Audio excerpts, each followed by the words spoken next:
Oke, nanti kita refleksi sebentar ya. Oke, sebelum kita mulai pembelajaran kita hari ini, kita berdoa dulu menurut agama dan kepercayaan masing-masing. Boleh dipimpin dari ketua kelasnya? Kita balik untuk siap ya. Sebelum kita mulai pembelajaran pada hari ini, mari kita berdoa terlebih dahulu. Berdoa dipersilakan. Berdoa selesai. Beri salam. Selamat pagi. Oke. Nah, sebelum kita mulai, saya di sini akan mengingatkan terkait dengan K3. Apa itu K3? Kesehatan, keselamatan kerja ketika kita pembelajaran di laboratorium. Pastikan tidak ada yang membawa makanan dan minuman ya. Yang masuk ke dalam lab, ada yang membawa? Ada ya. Oke. Kemudian nanti mohon untuk semuanya pasti pakai alas kaki kaos kaki kan? Ya. Oke. Tujuannya apa? Untuk melindungi kita kalau misal ada korsleting dan lain sebagainya. Kemudian nanti mohon untuk menggunakan peralatan terkomputer dengan baik. Mohon untuk tidak dicopot-copot kabelnya ya, karena itu nanti akan terjadi korsleting dan lain sebagainya. Terkoreksi. Oke. Pada pembelajaran kita hari ini, kita akan membahas tentang analisis data. Lanjut lebih lanjut, kita baca terlebih dahulu terkait dengan tujuan pembelajaran. Jadi dalam kegiatan pembelajaran kita hari ini, kita akan melakukan analisis data dengan temanya itu adalah hutangku, atau kalian bisa buka di buku paket kalian, yaitu terkait dengan hutangku dulu, kini, dan nanti. Tagline-nya seperti itu. Nah, tujuan pembelajaran kita hari ini, kita akan mengaitkan analisis data deforestasi dengan pendekatan budaya, muatan budaya. Seperti apa nanti hasil analisisnya, kita akan baca terlebih dahulu dari tujuan pembelajarannya. Yang pertama di sini adalah peserta didik mampu menganalisis data deforestasi di suatu provinsi dan dampaknya terhadap budaya lokal dan ketahanan wilayah dengan menggunakan spreadsheet secara mendalam.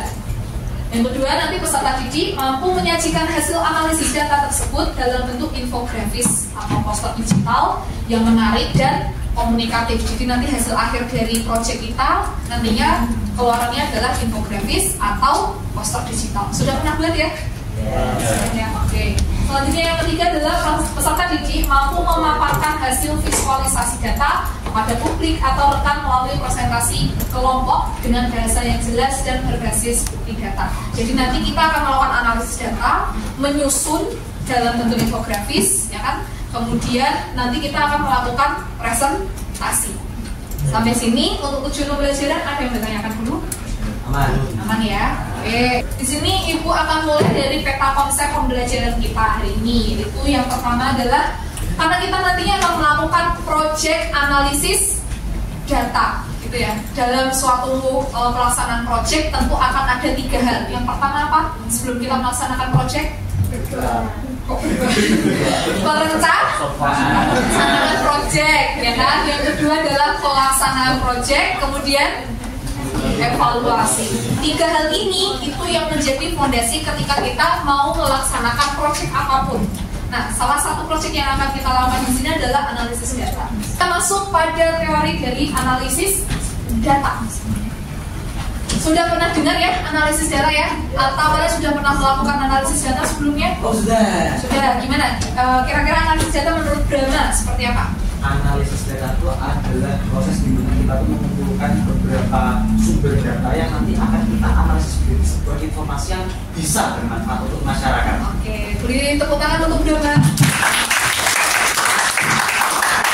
Bagus sekali informasi yang disampaikan oleh Brahma bahwa analisis data itu adalah ketika kita mencari atau mengobservasi sebuah data, kemudian kita kumpulkan untuk dipaparkan gitu ya. Nah, kita masuk pada apa itu deforestasi. Deforestasi ada yang sudah pernah dengar? Sudah. Gimana deforestasi? Deforestasi itu diambil dari 2 kata, yaitu D dan forestasi. D itu artinya pengurangan, forest itu artinya hutan. Jadi pengurangan hutan. Nah, pengurangan hutan itu caranya gimana? Kalau pengurangan hutan, kebakaran hutan dan sebagainya, ini yang merusak hutan. Jadi deforestasi itu adalah kegiatan yang merusak hutan. Pada kegiatan hari ini kita akan melaksanakan proyek. Tadi kita di awal sudah membahas tentang tujuan pembelajaran kita, yaitu akan melaksanakan proyek. Sebelum Ibu memberikan tugas terkait dengan proyek, di sini Ibu akan memberikan sedikit wawasan terkait dengan contoh proyeknya. contoh proyek yang akan kalian lakukan nanti adalah setiap dari kalian nanti akan membentuk sebuah kelompok. Satu kelas nanti akan dibagi menjadi 6 kelompok. Kemudian masing-masing kelompok nantinya akan mendapatkan satu wilayah provinsi digunakan untuk melakukan analisis data seperti itu. Nah, di sini Ibu punya satu contoh terkait dengan analisis data. Ibu mengambil satu provinsi yaitu yang ada di Papua. Pernah dengar deforestasi di Papua? Belum ya? Oke.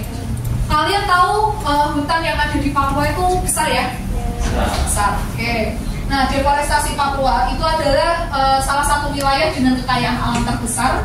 Namun deforestasi wilayah di Papua ini juga cukup besar. Ini gambar apa di sini? Tambang. Pernah dengar pertambangan yang ada di Papua? Pernah. Apa itu? Di sini adalah Ibu mengambil satu contoh yaitu PT Freeport Indonesia. Yaitu dia beroperasi di Tembagapura, lebih tepatnya di Kabupaten Mimika. Kabupaten Mimika di bagian Provinsi Papua Tengah dengan area pertambangan di Grasberg. Jadi gunung yang digunakan untuk PT Freeport Indonesia itu namanya adalah Grasberg. Pernah dengar atau pernah melihat videonya sebelumnya? Pernah? Belum pernah. Oke. Dampak deforestasi di Kabupaten Mimika dari tahun 2018 sampai 2020 itu berdasarkan sumber dari Global Forest Watch.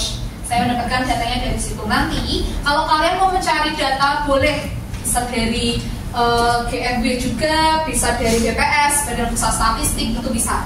Tergantung nanti provinsi yang mau kalian analisa tuh daerah mana, bisa dicari datanya di situ. Oke, dari data grafik ini tadi, kira-kira kalau setiap tahun akan terus terjadi deforestasi, kira-kira menurut kalian prediksi apa yang akan terjadi dalam kurun 5 tahun ke depan atas terjadinya deforestasi yang setiap tahun ini semakin bertambah? Kira-kira apa? Ada yang bisa menyimpulkan? Perubahan iklim. Oke, ada lagi? Apa lagi dampaknya dari tren yang terus-menerus terjadi ini? Lahannya akan habis, ya, hutannya akan habis. Ada lagi? Pencemaran lingkungan, benar sekali. Jadi ini adalah beberapa dampak yang bisa kalian prediksikan ya.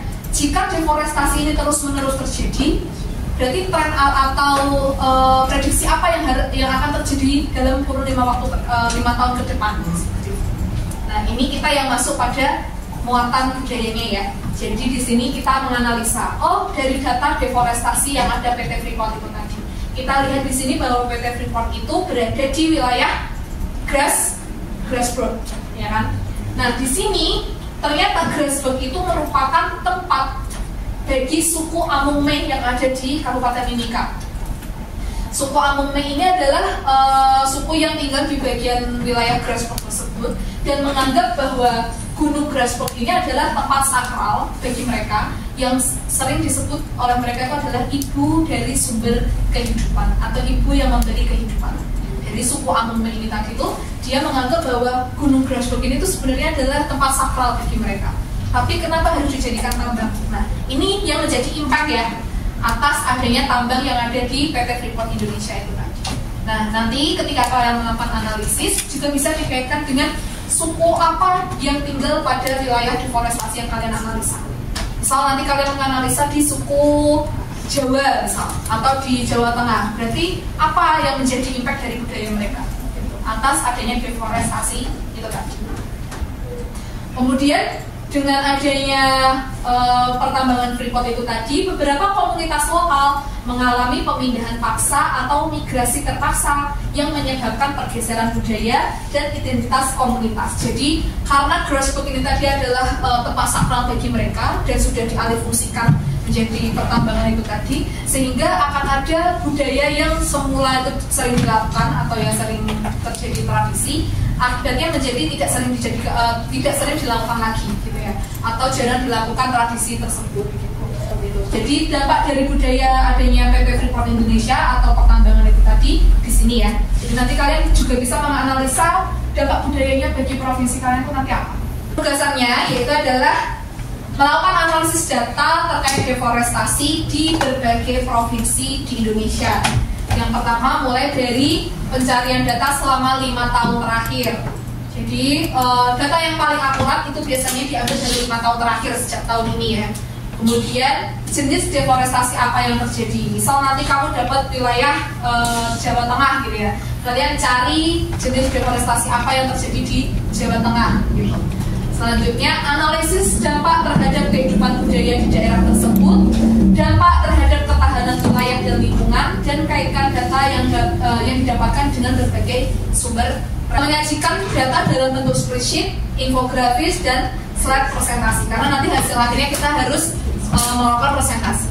Laporkan nama ketua kelompoknya ke saya. Berarti ada 6 kelompok dalam sekelas. Berarti kalau di sini ada berapa ini? 36. Berarti kalau 6 berarti 66 ya. 66. Ketua dari kelompok 1 dulu ya siapa? Siapa? Izar. Indonesia. Oke, nah ada 6 kelompok. Kelompok 1 Izar. Kelompok 2 Dia. Kelompok 3 Adiatma. Kelompok 4 Brahma. Kelompok 5 Yogela. Kelompok 6 Nasya. Kelompok 1 dapat Kalimantan Tengah Izar. Oke. Terusnya silakan dipahami yang ada di depan ya. Jadi yang pertama, data yang kalian cari yaitu kurang lebih 5 tahun terakhir. Berarti tahun 5 tahun dari 2005 itu terakhirnya kapan? Ini bisa dianalisa sama di sini. Selanjutnya nanti bisa disajikan analisis datanya dalam bentuk spreadsheet. Kalau kalian mau membuat grafik, bisa menggunakan spreadsheet dari data tampil yang kalian dapatkan. Kemudian dimasukkan ke dalam infografis. Artinya kalian juga membuat infografis dan slide presentasi untuk kalian nanti melakukan presentasi. Sampai sini tugasnya dipercayakan dulu. Tidak, oke. Nah, selanjutnya nanti silahkan kalian bisa merancang atau menyusun proyek kerja kalian. Misal, pembagian kelompoknya ada yang sebagai pencari data, ada yang sebagai menganalisis datanya, membuat infografis, mengconvert menjadi grafiknya. Boleh dibagi tugasnya nggak apa-apa. Nah, timeline kita kurang lebih berarti akan dilakukan presentasi pada pertemuan selanjutnya ya, sehingga hari ini silahkan diselesaikan proyeknya. Pada pertemuan selanjutnya kita akan melaksanakan presentasi. Oke, selamat dikerjakan dulu ya.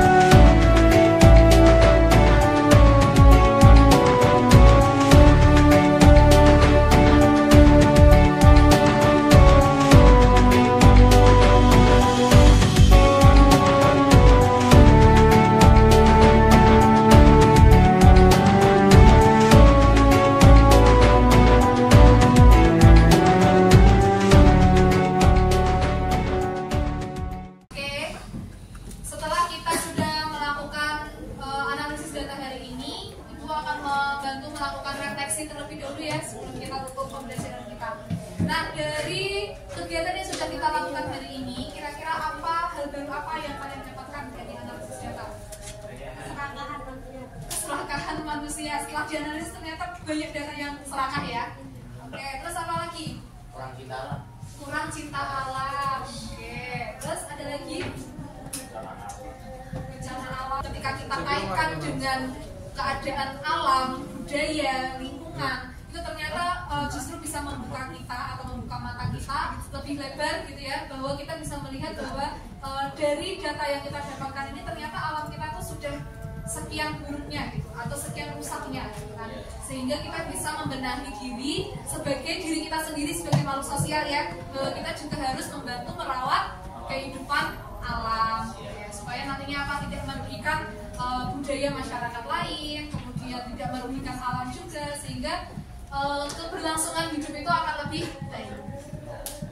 Oke, nah selanjutnya rencana kita nanti akan dilaksanakan presentasi, yaitu di pertemuan selanjutnya, sehingga tugas yang analisis data yang sudah kita laksanakan hari ini, silakan nanti bisa disusun dalam bentuk infografis poster, kemudian nanti bisa ditambahkan kalau desainnya itu mau ditambahkan dengan ornamen budaya atau ornamen dari provinsi yang kalian analisa. Misal tadi Bali, ya kan, ada yang menganalisa provinsi Bali, bisa ditambahkan ornamen desainnya dengan nuansa-nuansa Bali. Pembelajaran kita hari ini ada yang mau ditanyakan?